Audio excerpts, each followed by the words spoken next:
నువ్వు దొంగవి. ఏయ్,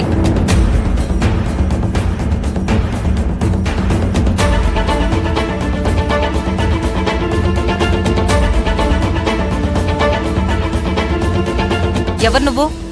మా ఇంటికొచ్చి రాజుగారి మీద అరుస్తున్నావేంటి? వీడు రాజు కాదమ్మా, దొంగరాజు.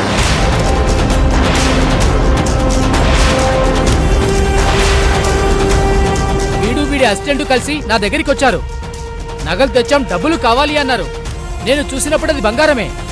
వీడు డబ్బు పట్టుకుపోయాక అది రాళ్లలా మారిపోయింది. కనికట్టు మాయ ఏదో చేశారు.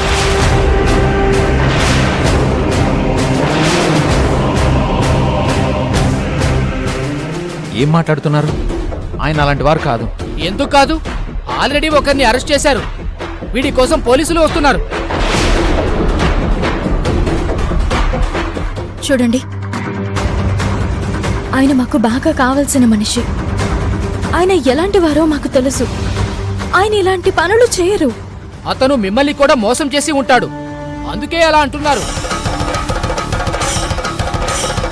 ఏ మిస్టర్, సెక్షన్ 378, 310, 395ల ప్రకారం మీ మీద ఈ సేటు దొంగతనం, మోసం, దోపిడీ కేసులు పెట్టాడు. మిమ్మల్ని అరెస్ట్ చేస్తున్నారు.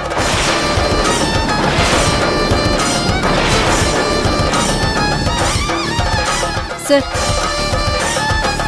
వీళ్ళు అలాంటి వాళ్ళు కాదు సార్. నువ్వు పోలీస్ వేకా? ఎదురుగా సాక్ష్యాలు కనిపిస్తున్నా అరెస్ట్ చేయకూడదంటావా? అది కాదు సార్.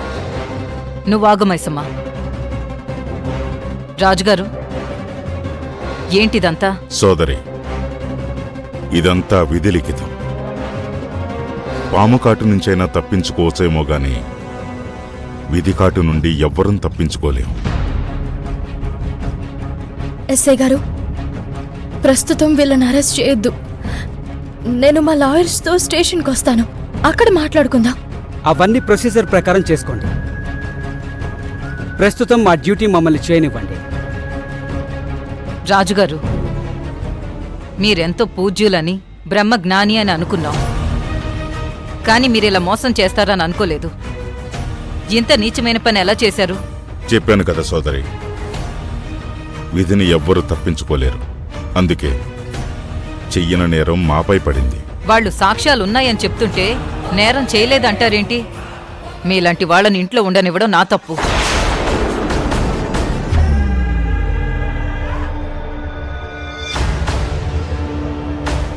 అత్తయ్య, రాజుగారు అలాంటి మనిషి కాదు. ఎక్కడో ఏదో పొరపాటు జరిగింది. అంత గొప్ప మనిషి ఇలాంటి పనులు చేయరు. కావేరి, నువ్వు అందరినీ నమ్ముతావు. ఎవరు ఎలాంటి వాళ్ళో నీకు తెలీదు. ఏ సాక్ష్యం లేకుండా పోలీసు ఇంటి వరకు రారు కదా. అది కాదండి, వాళ్ళు కూడా పొరపాటు పడుంటారు. బంగారం రాళ్ళుగా ఎలా మారిపోతుంది? మేడం, మీకు తెలియదనుకుంటా. రాళ్ళని, ఇనుప ముక్కల్ని బంగారంలా చూపించి మోసం చేసేవాళ్ళు చాలా మంది ఉన్నారు. ఇలాంటి కేసులు మాకు ఎక్కువగానే వస్తుంటాయి.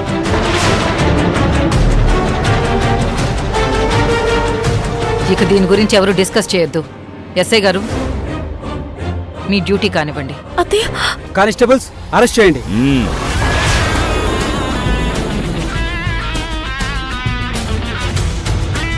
పరమేశ్వర, నా భర్తకు ఎంతటి దేనస్థితి కలగచేసావు తండ్రి. ఆయన పేరు చెప్తేనే భయపడి చచ్చే నీచ మానవులు ఈరోజు ఆయన్ని నిందిస్తున్నారు. యమధర్మరాజా, నా వల్లే మీకు ఎటువంటి పరిస్థితి వచ్చింది. నన్ను క్షమించండి.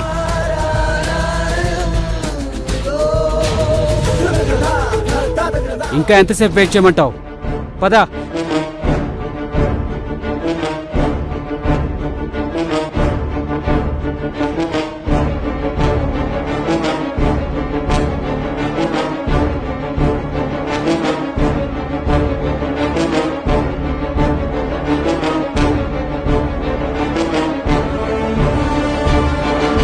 దేవి, ఎల్లరా.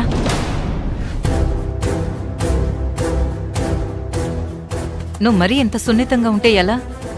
వాళ్ళెవరినో అరెస్ట్ చేస్తే నువ్వు ఫీల్ అవుతావేంటి? ఇక దీని గురించి నువ్వేం పట్టించుకోవాల్సిన అవసరం లేదు. సమాజంలో ఇలాంటి వాళ్ళు ఎక్కువైపోతున్నారు. పద. రా